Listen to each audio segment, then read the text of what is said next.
വത്തിക്കാനിൽ Francis മാർപ്പാപ്പയുടെ അന്ത്യയാത്ര അതിൻ്റെ അവസാന നിമിഷങ്ങളാണ്. ചടങ്ങുകൾ പുരോഗമിക്കുന്നു. ലോകമാകമാനമുള്ള വിശ്വാസികൾ ഒരിറ്റ് കണ്ണീരുമായി തങ്ങളുടെ പ്രിയ പാപ്പയ്ക്ക് അന്ത്യയാത്ര ഏകുമ്പോൾ, പക്ഷേ അദ്ദേഹം ഈ കാലം അത്രയും കാണിച്ചു തന്ന നന്മയുടെ സന്ദേശം, അതാണ് ഇനിയുള്ള നാളുകളിൽ വിശ്വാസികൾക്ക് വെളിച്ചം പകരേണ്ടത്. അതുതന്നെയാണ് നേരത്തെ പറഞ്ഞ പോലെ ജീവിതം ക്രിസ്തുവിൻ്റേതാണ്, മരണം എന്നതാണ്. ആ മരണത്തിലേക്കാണ് അദ്ദേഹം കടന്നെടുത്തിരിക്കുന്നത്.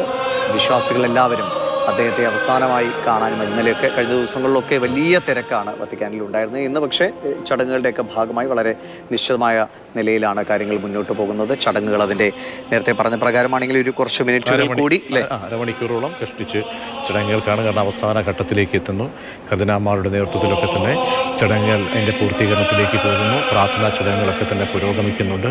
നമുക്ക് വത്തിക്കാനിലുള്ള തത്സമയ ദൃശ്യങ്ങൾ കാണിക്കുമ്പോൾ അതിൻ്റെ വിവരണങ്ങൾ കൂടി ലഭ്യമാക്കാം. ഡോക്ടർ ജോസ്വി ഫിലിപ്പ് വത്തിക്കാനിൽ നിന്നും ചേരുന്നുണ്ട്. ശ്രീ ജോസ്വി ഫിലിപ്പ്, ഇതിൻ്റെ അവസാന നിമിഷങ്ങളാണെന്ന് മനസ്സിലാക്കുന്നു. ഇനി എത്ര മിനിറ്റുകളാണ് കൃത്യമായി ചടങ്ങ്? പാപ്പയുടെ മൃതദേഹം എപ്പോഴാണ് അവിടെ നിന്നും എടുക്കുക? തുടർന്ന് എത്ര ദൂരം നീണ്ടു നിൽക്കുന്ന യാത്രയാണ്? അതായത് 10 മണിക്ക് തുടങ്ങിയ ഒരു ദിവ്യകർമ്മങ്ങൾ ഏകദേശം അവസാനിക്കാനായി. ഇപ്പോൾ ആളുകളുടെ കുർബാന സ്വീകരണമാണ്. അപ്പോൾ ആ കുർബാന സ്വീകരണം കഴിഞ്ഞതോടുകൂടി ഫെയർവെൽ എന്ന് പറയുന്ന ഒരു സെറമണി ഉണ്ട്. അപ്പോൾ അത് ഉടനെ തന്നെ ആരംഭിക്കും. അതിനുശേഷം ആദ്യമേ തന്നെ നമ്മളുടെ മേരി മജോറിലേക്ക് കൊണ്ടുപോകുന്ന ആ ഒരു കർമ്മം വളരെ രഹസ്യമായിരിക്കുമെന്നാണ്. അത് പരിശുദ്ധ ഫ്രാൻസിസ് മാർപ്പാപ്പായുടെ ആഗ്രഹപ്രകാരമാണ്. അത് ടി വിയിലൊന്നും ട്രാൻസ്മിറ്റ് ചെയ്യാൻ അവരുദ്ദേശിക്കുന്നില്ല. അത് തികച്ചും രഹസ്യാത്മകത ഉൾക്കൊണ്ടുകൊണ്ട് അത് നടത്തുന്നതായിരിക്കും. അത് കഴിഞ്ഞ് നാളെ മുതൽ വിശ്വാസികൾക്ക് ആ ശവകുടീരം കാണാനും അവിടെ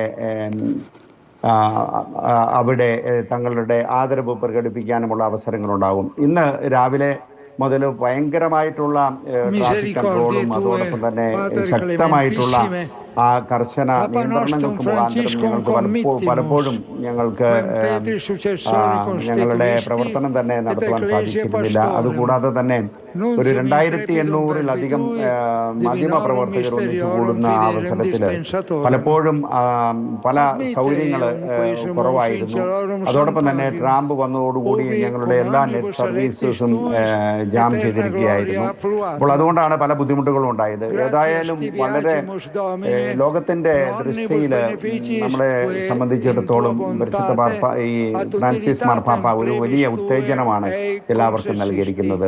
അത് ക്രിസ്തു മതത്തിൽ വിശ്വസിക്കുന്നവരല്ലാത്തവരുമായിട്ടുള്ളവരാണ് കൂടുതൽ ആ പാദത്തിലേക്ക് അദ്ദേഹത്തിന്റെ ജീവിതശൈലിയെ ആകർഷിച്ചിരിക്കുന്നത്. കർദിനാൾമാരുടെ ഒരു വലിയ സംഘമുണ്ട്. ഇപ്പം നമ്മളെ കേരളത്തെ സംബന്ധിച്ചിടത്തോളം 2 കാർഡിനൽസ് ഇവിടെയുണ്ട്. പൂവക്കാട്ട് വളരെ പ്രധാനപ്പെട്ട ഒരു പങ്ക് വഹിക്കുന്ന ഒരു സ്ഥാനത്താണ് അദ്ദേഹം. ഡികാസ്ട്രി ഓഫ് ഇന്റർഫെയ്ത്ത് റിലീജിയന്റെ ഒരു മിനിസ്റ്ററാണ്. അപ്പോൾ അദ്ദേഹം ജോസ്വി ഫിലിപ്പ് അങ്ങ് പറഞ്ഞതുപോലെ തന്നെ പരമ്പരാഗതമായിട്ടുള്ള പല കാർമ്മികത്വത്തിലെ ചിട്ടവട്ടങ്ങളൊക്കെ മാറ്റി വെച്ചുകൊണ്ട് മാർപ്പാപ്പയുടെ ആഗ്രഹപ്രകാരം വളരെ ലളിതമായിരിക്കണം, ചില കാര്യങ്ങളിൽ സ്വകാര്യത വേണം, അത് കൂടുതൽ ലളിതമായിരിക്കണം എന്നുള്ള ഒരു കാഴ്ചപ്പാട്. അതുമായിട്ട് നമ്മൾ നോക്കുമ്പോൾ തന്നെ അവിടെ എത്തുന്ന ഈ സാക്ഷ്യം വഹിക്കാൻ എത്തുന്ന ആളുകളൊക്കെ തന്നെ പാപ്പ ആഗ്രഹിച്ചതുപോലെയുള്ള ആളുകളെ അവിടെ ആ അവസാന നിമിഷത്തിൽ ആ യാത്രയെ പിന്നെ സാക്ഷികളാക്കാൻ കൂടി കഴിഞ്ഞു. അങ്ങനെ ഒരു അസാധാരണമായിട്ടുള്ളൊരു സാഹചര്യം നമുക്ക് ലോകത്തിന് മുന്നിൽ അവതരിപ്പിക്കാൻ കഴിയുന്നുണ്ട് ഈ ചടങ്ങുമായി ബന്ധപ്പെട്ട്. തീർച്ചയായിട്ടും അതൊരു വലിയ ഒരു അനുഭവമാണ്. അതായത് വഴിയരികിൽ ജീവിക്കുന്നവർ, വീടുകളില്ലാത്തവർ, ജോലിയില്ലാത്തവർ, ഒരു ഭക്ഷണത്തിന് കുടിയേറി വന്നിട്ടുള്ള കുടിയേറ്റക്കാർ, അങ്ങനെ ഒത്തിരി ആളുകൾ ഇന്ന് അവർ ഈ മാർപ്പാപ്പായുടെ ആ സന്നിധിയിൽ അവർക്ക് പ്രത്യേകമായിട്ടുള്ളൊരു സ്ഥാനം ഉണ്ടായിരുന്നു. അതോടൊപ്പം തന്നെ നാളെയും അവർക്ക് മേരി മേജർ ബസിലിക്കയിൽ അവർക്ക് സ്ഥാനമുണ്ടെന്നാണ് ഇപ്പോൾ അറിയാൻ കഴിഞ്ഞിരിക്കുന്നത്. അപ്പോൾ ജീവിതത്തിൽ ദാരിദ്ര്യവും ലാളിത്യവും അത് രണ്ടും അദ്ദേഹം സ്വീകരിച്ചെന്നുള്ളത് ഇതിനോടകം നമുക്ക് എല്ലാവർക്കും അറിയാം. അപ്പോൾ അദ്ദേഹത്തിൻ്റെ ഭവനവും അദ്ദേഹത്തിൻ്റെ ആ ജീവിത ശൈലികളും, പക്ഷേ അത്